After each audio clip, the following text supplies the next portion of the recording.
The views and opinions expressed on any program are those of the producers and/or the persons appearing on the program and do not necessarily reflect the views and opinions of FRC Media, Bristol Community College, or the City of Fall River.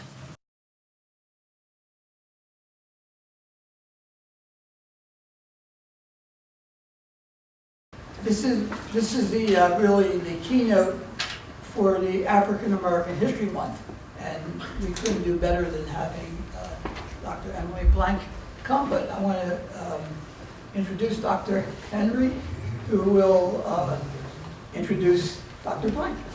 And I just want to mention, in case that our Holocaust Center has a number of programs planned. The next one coming up is going to be really interesting, Israel-Palestine discussion. So bring your boxing gloves. That's coming up towards the end of the month. Also, you may see back there, many of you may know that we've collected 1.5 million buttons, and there's going to be there's a little postcard there. Please grab one. In the gallery, we're going to have a program of the buttons, and eventually we're going to do them on campus. So anyway, a lot of stuff coming up. Thank y'all so much for having us here. I'm going to have to get used to people mixing up my name. We have a new president coming in, Dr. Harris. He's used to calling me DT, so to say Dr. Henry, I can see the mix-up, but I'm not the president yet. We are so excited for today. For those of you that don't know, last year when we were here, Dr. Blank's husband spoke to you all from this same room, and it was exciting, and I expect equal excitement today. Dr. Blank teaches courses on intellectual history, historical methods, and U.S. legal history. She also teaches courses for American Studies. Dr. Blank received her BA in history from the University of Texas at Austin, where she also majored in African American Studies. Dr. Blank received her MA at the College of William & Mary and her PhD from Emory University. Dr. Blank's first book, Tyrannicide: Forging an American Law of Slavery in Revolutionary South Carolina and Massachusetts, was published in 2014 with the University of Georgia Press. She is currently working on the project Juneteenth, Creating America's Emancipation Holiday. Thus far, this project has resulted in an article on Juneteenth in San Francisco and the Western Historical Quarterly in 2019, and an invited entry into the Oxford Research Encyclopedia of American History entitled Juneteenth and the Emancipation Holidays 2020. I would like to present some and introduce to others, Dr. Blank. Thank you. Thank you so much for inviting me, Dr. Weisberger, Dr. Henry, and Melissa. I appreciate you coming. I'm from New Jersey, Eagles country, so we're very happy. It was an exciting weekend for us. So I'm going to be sharing history and research from my first book, Tyrannicide. And I want to just whiz through like 200 years of history in 45 minutes, so bear with me. But I want to also give you food for thought for why this history is relevant, why we need it today. I think that's really important to keep in mind. So I want to draw on the more extraordinary elements of the history of Massachusetts, and especially the history of slavery in Massachusetts. It's always been a place that's valued its history and uses its memory of the past to shape its present and its future. This connection to the past is important for you as citizens and how the state has developed both culturally and legally. I want to encourage you to keep that direct connection between the laudable past and the present today. And with that sense, and I'm hoping that students do here, I know there are not that many students, but I really want students to think a lot about who you want to be, right? You choose who you are, and you're going to choose the experiences of your ancestors, the cultural heritage, the significant events of your past that shape who you are. And that's why history can be really, really important.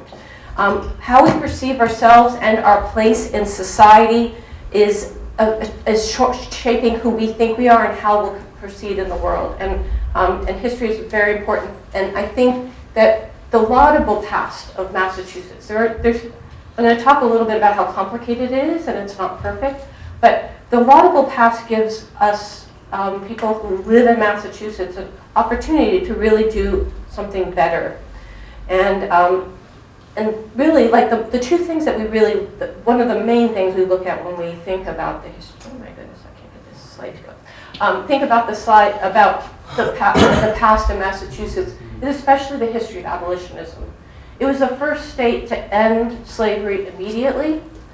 And of course, the leading abolitionists came from Massachusetts in the 1830s. And at the same time that we have this laudable past that I really want you to draw from, it's also important to remember that there's an imperfect past, right? That Massachusetts had this constant clash between ideals and interests. And that conflict between ideals and interests has really led to slavery taking root permanently, very early in Massachusetts. And it has also led to, many other things that did not mean that this is a perfectly free place to be black in this state. For instance, we can think, in fact, I'm just going to bring this up because I didn't put it in my talk, but in my conversations this morning, Massachusetts has a very, very strong connection to the slave trade, right? That a lot of the mills that you see in this area were funded because slave trade in Massachusetts ended the same time that those mills came in. The money to build those mills came from slave trade, right? That this is part of the past of Massachusetts.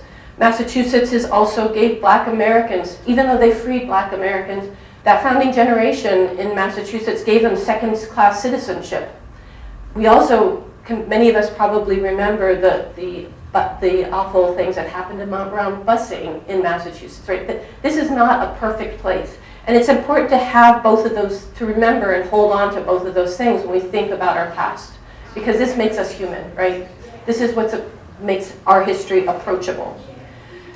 But whenever we refuse to let those highest ideals drive how we make our decisions, that's when we go the wrong direction. And I just want to think about when we do go towards the ideals, the ideas that we want, we can slowly, imperfectly make a lasting impact.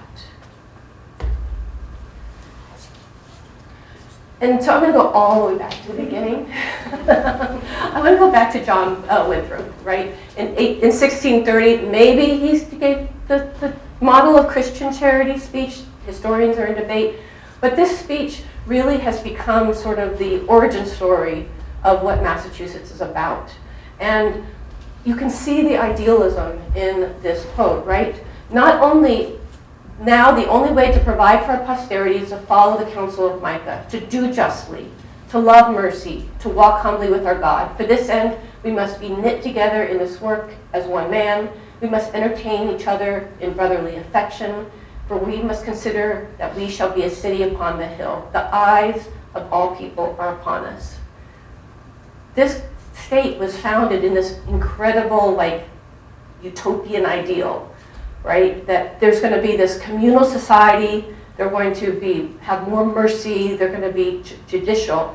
But that history is also paired with the fact that if you did not agree with them, you could be exiled, banished, executed, right? And so this very idealistic past also has its roots in hierarchy, right? John Winthrop definitely believed in hierarchy. In the same speech, he talks about there being rich people and poor people, right?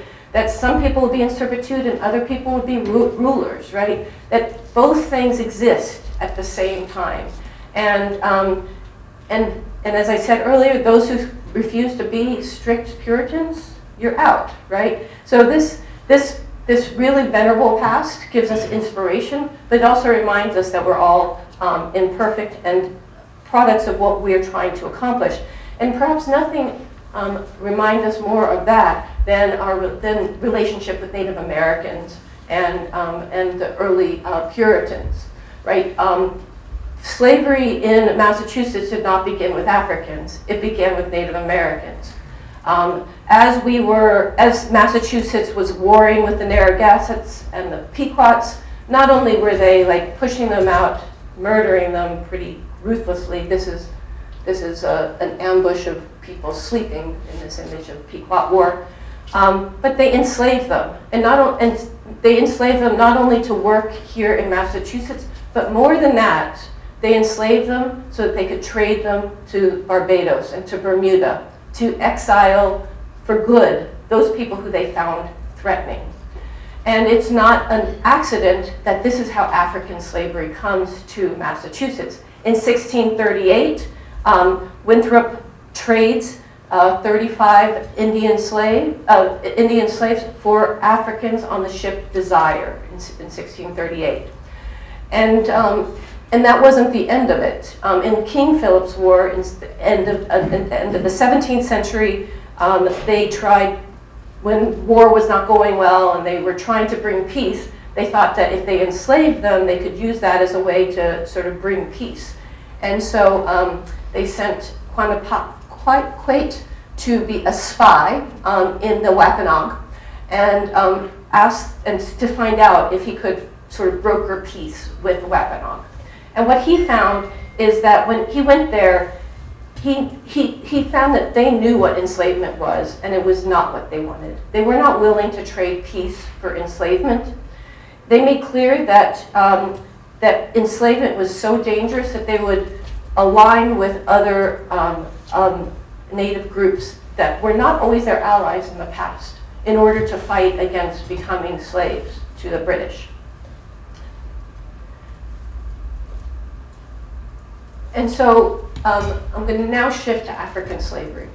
Only 3 years after Desire landed in Boston, the Massachusetts Bay Colony created the first law in the colonies, the absolute first law in the colonies that dictated what slavery was. And this law was important because it's a very complicated law in many ways. It's different than any other law that comes in any other state. And again, this adds to this sort of complex relationship between ideals and reality. The law appeared in this first legal code, the 1641 Body of Liberties, and it was unique. Rather than legalizing slavery, it actually says there shall never be any bond, slavery, villanage, or captivity. So it starts saying there shall be no slavery. So this sounds great. However, then it says, except when they're lawful captives, like the Pequots, or they're strangers that willingly sell themselves, like the slave trade that is beginning to teem all over the Atlantic Ocean, right? And so or are sold to us, right? So this is they're not going to, but basically what they say is that we're not going to enslave each other. And they're drawing from the Bible when they're doing this. In stating that they're going to use the law of God that was established in Israel, they're using something called Mosaic, what we call Mosaic slavery, the slavery that Moses lived under. Moses was told by God that he could not enslave others of his tribe, but he could enslave his neighbors, right? And that's basically what they see themselves being offered. And this is going to, but at the same time, there's language in here that's going to become the root of why enslaved people in Massachusetts are able to fight for their own freedom. And I want to talk a little bit about that. Actually, I'm going to go back and I just want to highlight one thing. So in a minute, we're going to talk about this next line, which says, established, and that they should have liberties and Christian usages. I want to focus on that phrase next. In looking at the rest of the law, and we look at this idea of liberties and Christian usages, we see more of that unique idealism of Massachusetts. The law is solidly in their religious mission, and they also set up a precedent by using the word liberties to create a new relationship with enslaved people. And so we'll see Cotton Mather when he writes in the Negro Christianized that enslaved people can be baptized and still remain slaves. But he also tells masters that if they mistreat their slaves, they will be swiftly harmed by God, right? That God will swiftly bring their justice. But what will also happen is as the 18th century moves along, this law will recognize the rights of black folks and enslaved people as civil beings. In 1670, they took out the strangers provision, and which created slaves as a new status as subjects of the king. And their rank as subject was not equal to those of whites, especially white male property holders, but they deserved protection from the king. And as white male subjects were expanding rights as legal persons, slaves possessed more rights as second-class citizens. So that by the American Revolution, we'll find that uniquely in Massachusetts, we find that slaves have the right to own property, they have the right to marry, they have the right to sue, they have the right to petition, right? And that's completely unique in New World slavery. And it comes from this idea that there's supposed to be liberties granted to those people who are enslaved. And this is going to become the tools that are going to be used by enslaved people to get their own freedom. However, let's not be too idealistic about this. They're still property. They still can be bought and sold, even though they're property that can own property, right? They're still not paid. They might gain, there might be ways that slave owners might allow them to hire themselves out and they will get money, but there's no legal requirement. They're subject to the will of the owner, which is really especially the experience of women, enslaved women in Massachusetts, because they were almost all domestic servants who worked 24/7 for their owners. And their ownership was lifetime, and their offspring were also owned by their slave owners, right? In many other slave societies outside the New World, when your children did not necessarily follow in being property, but in the New World, you were. Let me just briefly go over a little bit about enslaved life. Historian William Pearson describes slave life in Massachusetts as family slavery, not because they were treated particularly well. In fact, Puritans were well known for beating and forcing their children to work. So even if you're a child, this doesn't mean that your life is going to be good. But because slavery was only for the most part, there's a few exceptions, which I talked about. If you want to know more about it, I can tell you more about it. But for the most part, if you were an enslaved person, you lived in a household with one or two other enslaved people. And what this meant was that it was very, very difficult to get married and have children. If you were married, you often married somebody who lived in another household, maybe somebody who lived in another town. My research found, looking at the vital statistics, the vital records of Massachusetts, that 1/4 of married enslaved couples lived in 2 different towns from each other. So this is not like you're going to go and live and have a real relationship with that person. Moreover, most owners did not want, unlike the South, where breeding was an advantage, having children was seen as a disadvantage. It took the labor of one or two people that you had in your household out of commission, and then you had to raise and care for a child. And so children were seen as a burden, not as an advantage. So it was, even though the slavery could be described as family slavery, it did not allow enslaved people to have their own families. And the division of labor was very divided by sex. Men actually had a wide range of things they did. They worked on ships, in turpentine factories, shops, distilleries. They even had skilled jobs as blacksmiths, coopers, carpenters.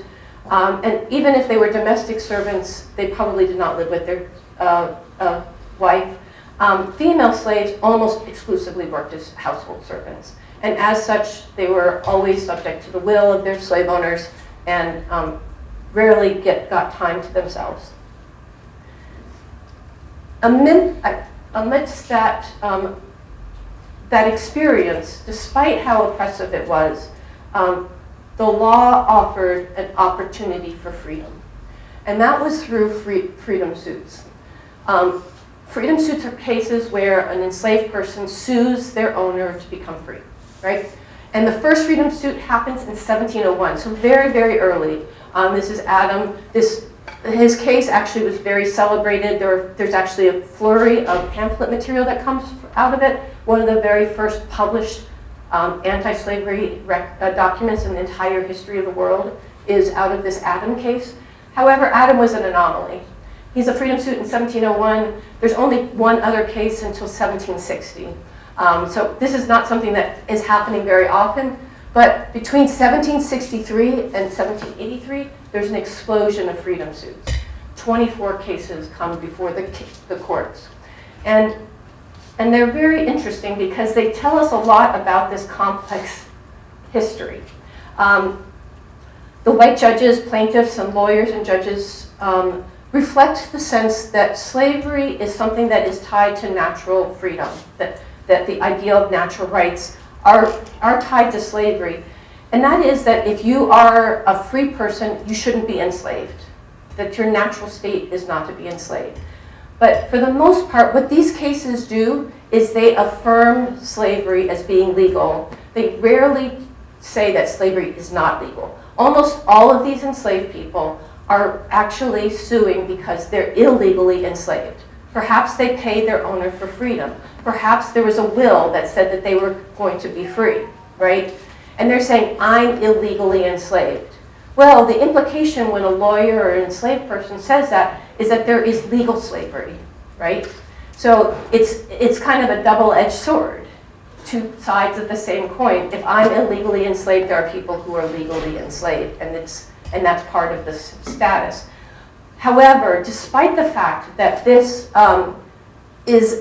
most of these cases, all but four of those cases are pretty much establishing the legality of slavery, they start to like unravel and provide an important avenue that other people are going to be using to challenge the legality of slavery. I also want to make a side note to note that, I hope you guys understand that 1763, this is the beginning of the Revolutionary Era. So this is all tied into the revolutionary rhetoric.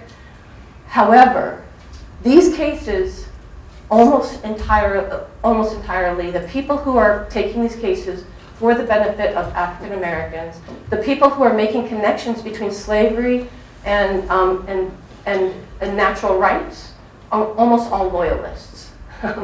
So Peter Oliver, who was a justice in 1764's Jenny Slew case, basically says there's a contest here between property and liberty. And he says liberty is more important, which is shocking because most of these people lived under John Locke's world where the core ideas are life, liberty, and property, right? That property is a core value. And he is saying, no, liberty is more important than property. And so he finds for Jenny Slew, although it was one of these cases that establishes the legality of slavery. And then one of the most important lawyers in all these cases is a man named Jonathan Sewell. His great-grandfather published one of those documents, one of those pamphlets in 1701 in that freedom suit. And he is also a loyalist. And he's actually going to make the case for one of the, he actually represents a lot of the cases. And he represents one of the two cases, early cases, where they were fighting to say slavery was unconstitutional, was against the Charter of Massachusetts. And so, this is not really a patriot cause, which is also something to sort of upend our expectations of what we see. And so what we see in the American Revolution is a change, right? Slaves and other people in Massachusetts are moving out of their subjects as citizens of the king. They're becoming citizens of their own right. And slavery is metaphorically and physically a challenge to and part of that revolutionary cause. Samuel Adams is going to talk about being enslaved, right, for a reason, and as a white person to Britain. And so slaves are going to utilize these rights during the revolution and increasingly push them to actually end slavery, not just challenge an individual slavery. So in addition to the freedom suits, there's lots of black writing during this period coming out of Massachusetts. Lemuel Haynes was a minister, and he wrote a couple of really important pieces opposing slavery. And then we have somebody like Phyllis Wheatley, who was challenging the idea that somebody was challenging expecting to be recognized as an equal, as a poetess, a talented poetess in her own right, and writing to George Washington. She felt like she had needed that recognition.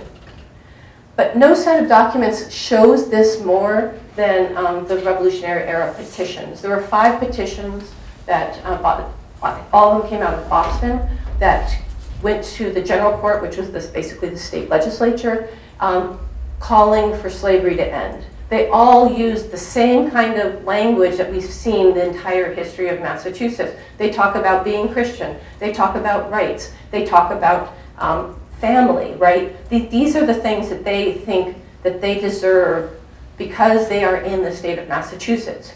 And they are actually pretty close to being successful. These petitions, one of the petitions actually leads to legislation being filed, but John Adams, who is down in Philadelphia, hears about this and he puts a kibosh on it. John Adams, like, you cannot pass legislation ending slavery. If you do that, you're going to challenge the fragility of this union that we're trying to create. And so basically, it's John Adams who gets slave legislation to stop in Massachusetts because he doesn't want to get people in the South angry for them to do that. Massachusetts is already getting this reputation of being a place that's more free. But John Adams is also involved in another really important chapter of the writing, of sort of thinking about the continuity of the history of the Puritans to the present, and that is his role in writing the state constitution. The state constitution that was passed in 1780 had become, it's the longest standing state constitution in the world. Did you know that? Our state constitution, your state constitution, is the only one that still exists for this long, and it becomes one of the models of the United States Constitution. So we're still living in that past in many ways here in Massachusetts. But I also want to highlight is that it says in its preamble that all men are born free and equal. And this becomes the ground that the enslaved people need to push to end slavery through legal action. The other thing that I think is really important, since we're sitting here at Bristol Community College, it also states that education is a natural right. The only state constitution that does that too, which I think is a laudable thing, right? We want to remember those things. And so slavery ends because these two people sue for freedom. Elizabeth Freeman is actually suing specifically to end slavery in Massachusetts. She is abused and sees her sister be abused, and she sues because she heard in John Ashley is her owner, he had a reading of the Declaration of Independence. She heard that and she was like, why am I not included in that? And so she goes to see a lawyer, Theodore Sedgwick, who takes her case.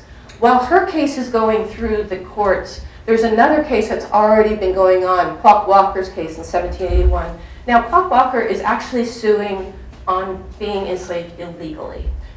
He was promised freedom in a will, and he's been entrapped. And however, it's Quock Walker's case that gets to the Superior Court first. And when it gets to the Superior Court, the Chief Justice of the case, Chief Justice William Cushing, instructs the jury to recognize that the state constitution of Massachusetts deems all people born free and equal, and therefore slavery shouldn't exist in the state. And so by the Chief Justice making this instruction to the jury, he's all but said that the courts will no longer support slavery. And this essentially ends slavery in Massachusetts. It's a quiet court case. There's no, cheering in the streets, right? There's no parades, because it's something that just happens quietly. And in many ways, many people in Massachusetts had already assumed that slavery had ended. And we know this because of a story I'm going to share in a second. But this is really the point at which slavery ends. And it's because black folks use those ideals that Massachusetts had established from its beginning and uses it towards their own benefit. Now I want to talk about the tyrannicide affair. This is why my book is called Tyrannicide, is because of this case. So in 1779, there's 2 Massachusetts privateers that captured a Spanish vessel with 34 enslaved South Carolinians. They had run away to the British down in Waccamaw Peninsula in South Carolina, and had suffered through 2 naval battles before, one of which was against the Hazard and the Tyrannicide, which were 2 brigs from Massachusetts. They accompanied this Spanish vessel back to Castle Island in Boston, and the 34 people were basically put on that island. Actually, they were hired out to people in Boston. But pretty soon the state contacted the owners, and all but 14 of those enslaved people were taken back to South Carolina. They paid for a merchant to ship them back down, and they all went back. But there were brothers, Anthony and Percival Pauley. If you go down to South Carolina, there's a place called Pauley's Island. That's their land.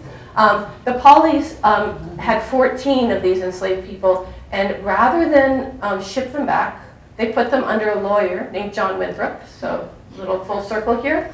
And John Winthrop was supposed to watch over these enslaved people in Boston.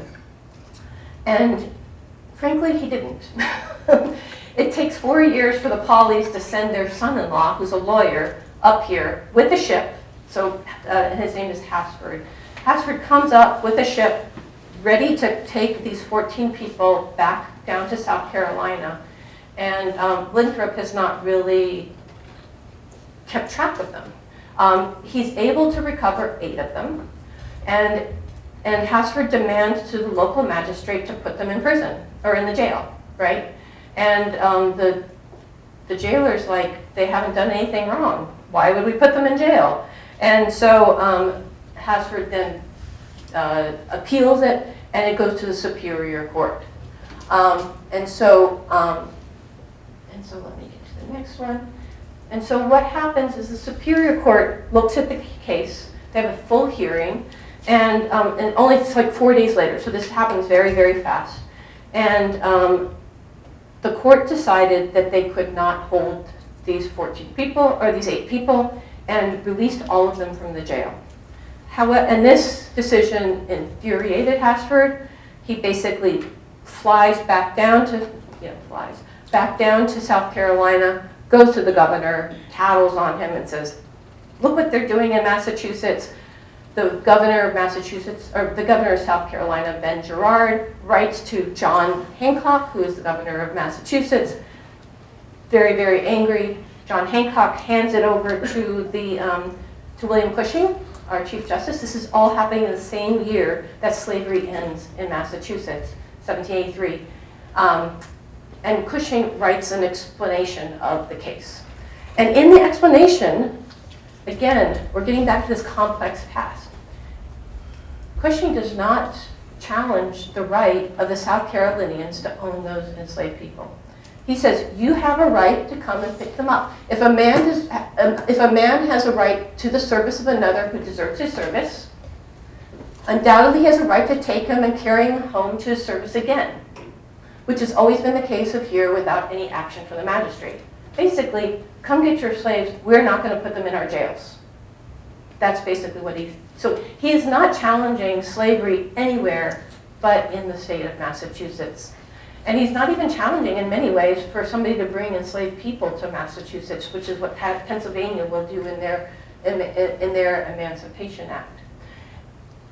And so in many ways, this could end in a bad way, right? These enslaved people could go back to Massachusetts. go back to South Carolina, but they don't.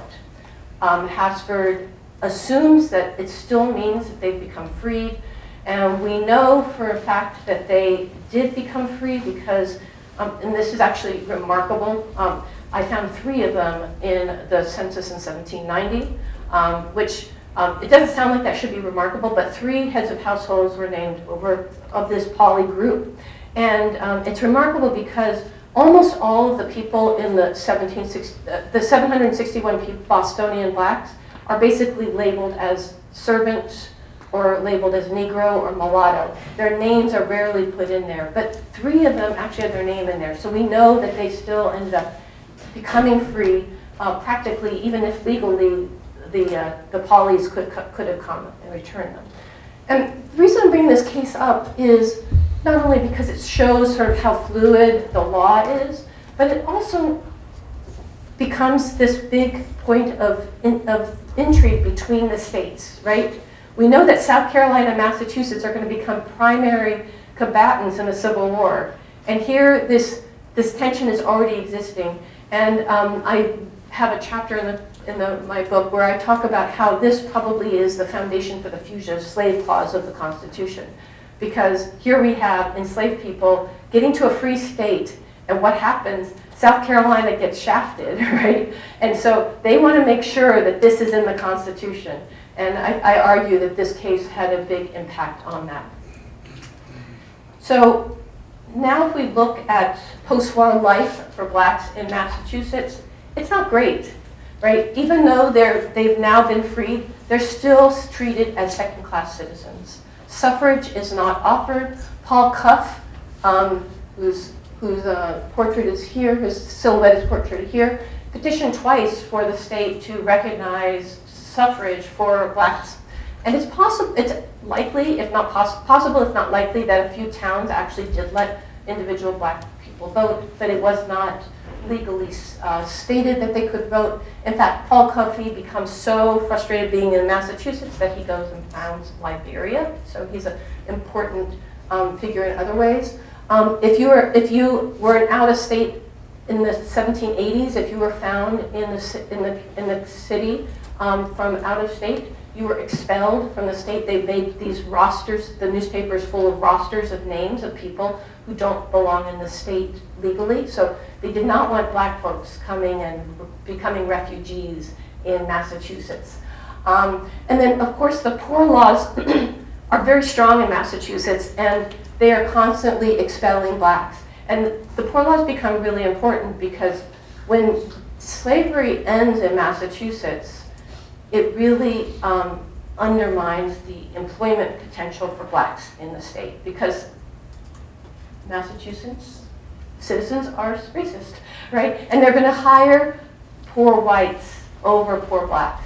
And they become, their economic status becomes very, very precarious, and the poor laws really, really put them in a really, really bad place. And sometimes they might even be sent to be indentures to the old people who enslaved them in the past. So this is just to say that we become free, but it's still not perfect in Boston or in Massachusetts. But we do still see the foundations of abolitionism being created here in the state of Massachusetts. And I want to focus on Garrison and Douglas, because the ideals of Massachusetts, the cultural and legal DNA that was created back in creating the liberties that the first law offered, provided a friendly place for abolitionism to grow. That this became a state where in a lot of different cities where abolitionism is going to grow, especially in this area, Garrisonianism grows. And the Garrisonian abolitionist movement is interesting because it's the most idealistic of them all. It's the least practical too. Basically, they use this thing called moral suasion. We just need to convince the Southerners to free their slaves, and that's because he wants to be nonviolent. He doesn't want to use politics. He sees the Constitution, which is covered in slavery, as a corrupt document, right? So he doesn't want to be corrupted, and so he thinks that if he just shows and his followers think if they just show how immoral slavery is, that slavery, they'll be convinced. So there's this real idealism in the Garrisonian effort. But Frederick Douglass, who lives not very far, who lived very, very close to here in New Bedford, is much more practical. He even talks to John Brown, even though he thinks John Brown's a little wacky. He's not opposed to the idea of violence being used to end slavery because he knows how awful slavery is. Even though Douglass was not born in Massachusetts, this became the state of his refuge, right? And I want to just highlight him because he really offers us a sort of a parting message, right? He was not afraid to be a patriot who recognized the hypocrisy of the United States, right? He loved the ideals of the United States. He thought the Declaration of Independence, the Constitution even, offered opportunities for freedom and offered an ideal place for, he could have easily moved to England. People in England were happy to have him. He chose to stay here because he felt like the United States had the potential to be a great place. However, it had a mortal sin and a deeply hypocritical stance in owning slaves. And I'm sure many of you are familiar with What's the Slave is the 4th of July, and there you can see the really, really harsh criticism that he gives to the United States. But what he wants us to recognize is that the United States is not just that ideal place, but it's this place of hypocrisy, and we need to stay here in dissent and push for the ideals of what America is about, not fall for the material interests that we have. Thank you. And that's it.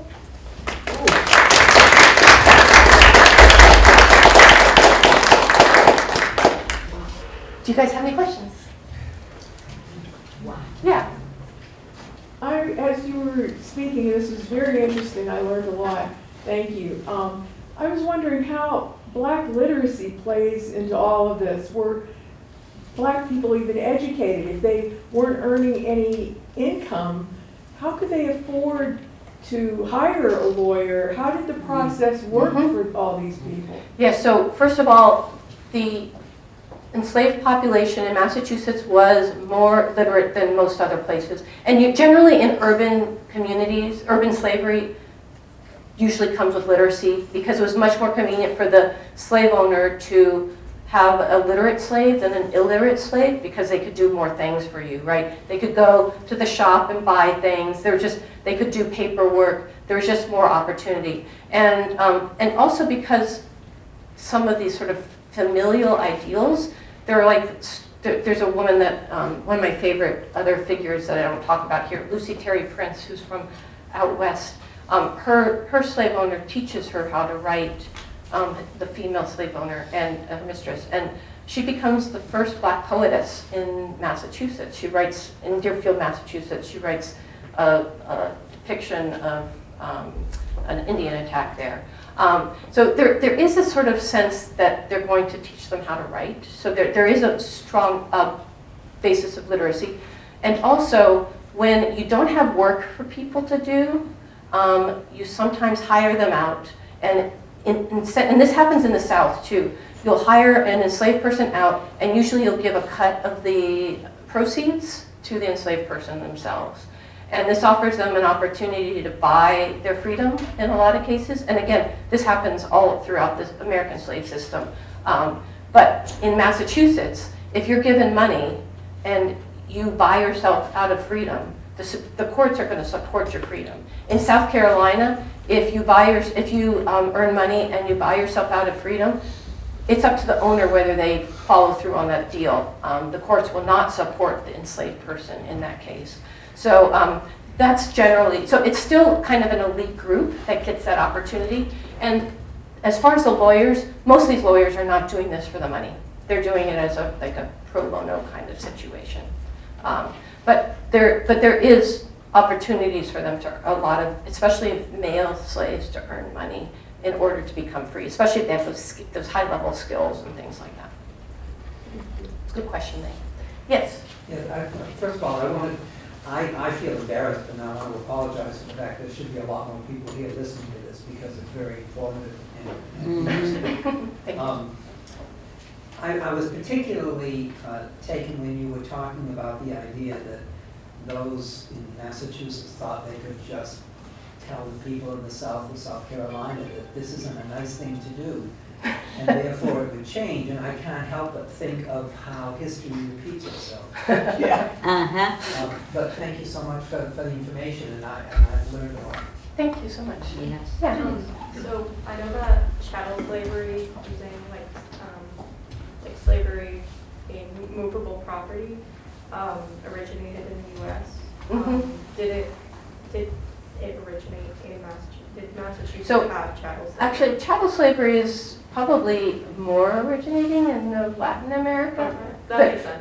the whole New World had sort of this chattel form of slavery. And I mean, it was going to be defined slightly differently because of English law is different than Spanish and Portuguese law.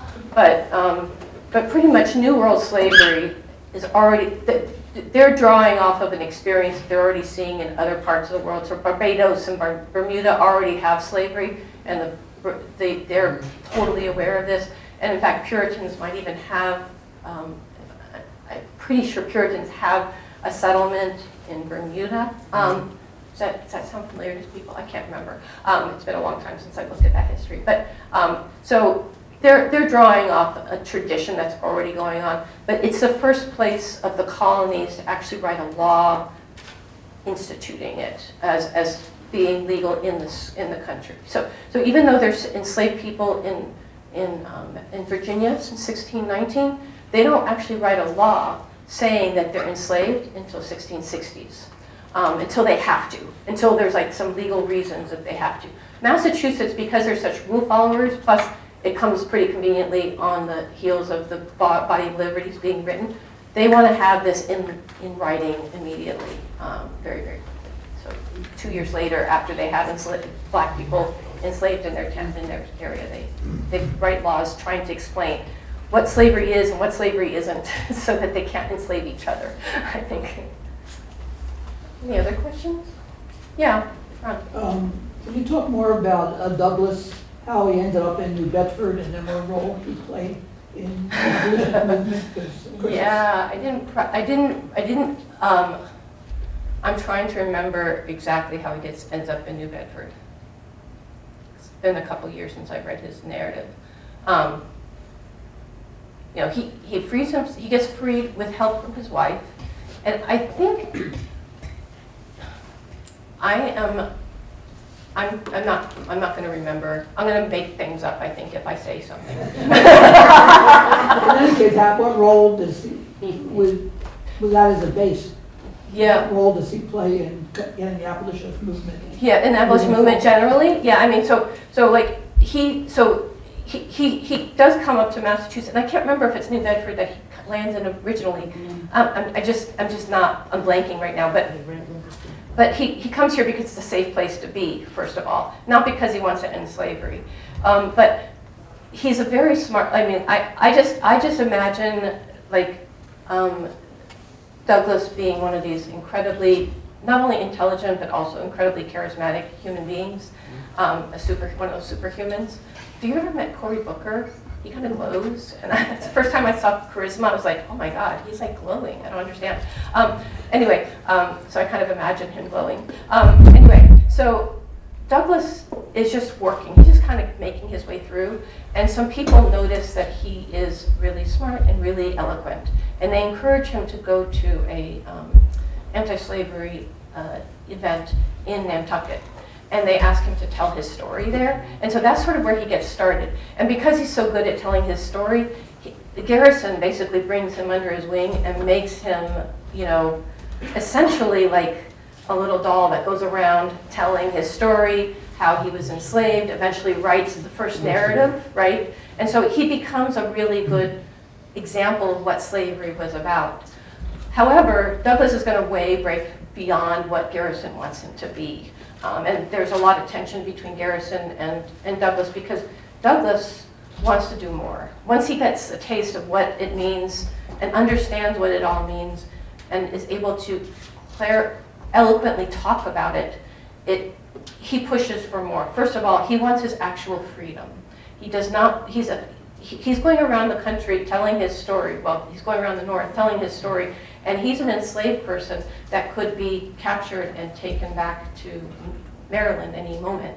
So he finds some friends in England who buy his freedom, and Garrison finds this reprehensible. Garrison is really upset at him for doing this because he sees him as buying into the whole system of slavery. Again, Garrison's living in this very idealized world, and Douglas is like, no, I just want to be free.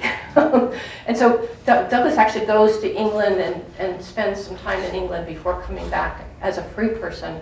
And when he comes back, he's his own man. He writes his narrative, My Bondage, My Freedom. So if you're going to ever read a Douglas narrative, always read My Bondage, My Freedom. It's a masterpiece. The way that he is able to describe slavery, he's like a natural sociologist. He can understand that slavery is a system and not an action of individuals. And he sees that individuals, white and black, are trapped in the system, and is able to talk about it in really, really sophisticated ways through his story. And then he finds the North Star, his own newspaper, and sort of becomes his own abolitionist in his own right. And of course, he'll be a compatriot of Lincoln. Lincoln will seek advice from him. So he becomes, much bigger than what Garrison wanted him to be. But, yeah. I thought it was really interesting with the bodies of liberties, how you mentioned that, even in that original document, they said there shall be no slavery except, and obviously like that language is still something that exists today in the 13th Amendment. And I was wondering if, in any of the northern states or like at any point if there was like legal documentation that didn't have it phrased in that except way, because it seems like we started with it, we still have it today. There's ever been a point without it. That's very smart. I can't think of any specific place where they don't put these exceptions, but I think, that the Emancipation Proclamation, is an accept document. I mean, I think almost all of our documents that sort of end slavery have an exception to them, in part because we want to be able to compel other human beings in some format at some point, and because of our material interests, right? But I think I really appreciate you kind of bringing that, because I don't think I'd ever thought about the 13th Amendment. There's just like this really strong trail between the two. Thank you. Appreciate that. Yeah. Any other questions? Yeah. I'm sorry, I've been, another. No, it's okay. In listening to this as a lifelong Massachusetts resident, it's somewhat distressing to see that over a period of 200 years, we don't seem to have learned our lessons very well. And which is bothersome. And I think that hearing this kind of information, I think more people should, and perhaps in my idealistic mind, we could somehow get beyond where we are. Yeah, and that's why Douglas is one of my favorite people, because he's somebody who can bring ideals and reality together. You can't be Garrison and just say great things, just hope that some kind of magic is going to happen. You have to do both of those things. You have to be able, because we're materially oriented people, right? We have elections, and we always talk about it's the economy, stupid, right? That's how we make our decisions, is often based on what is going to be most comfortable and make us feel safest. And living on our ideals doesn't always make us safe, and doesn't always means that we might have to make sacrifices, or see the world in a different way, or see our status in a different way. And clearly we're in a moment that's where we're living, right? That a lot of people are feeling uncomfortable with strides that have been made among minoritized people, and they want to pull back. That this DEI thing seems really, really threatening, which is hard for me to understand, but it's definitely a reality. We've definitely heard and seen that this feels threatening, to let other people have to sort of prioritize other people beyond yourself. Yeah, Ron. This is probably a long lecture on your work on Juneteenth. Yeah. Could you maybe mention how that may have affected what was going on in Massachusetts once that, The Juneteenth? yeah. Juneteenth is pretty far away from Massachusetts as far as my research goes. I mean, Juneteenth really just commemorates the end of slavery in Texas. And what my research is trying to do is like look at why, but it might address a little bit your question in a sense. Why did we choose to have an Emancipation Day that is Texas's Emancipation Day?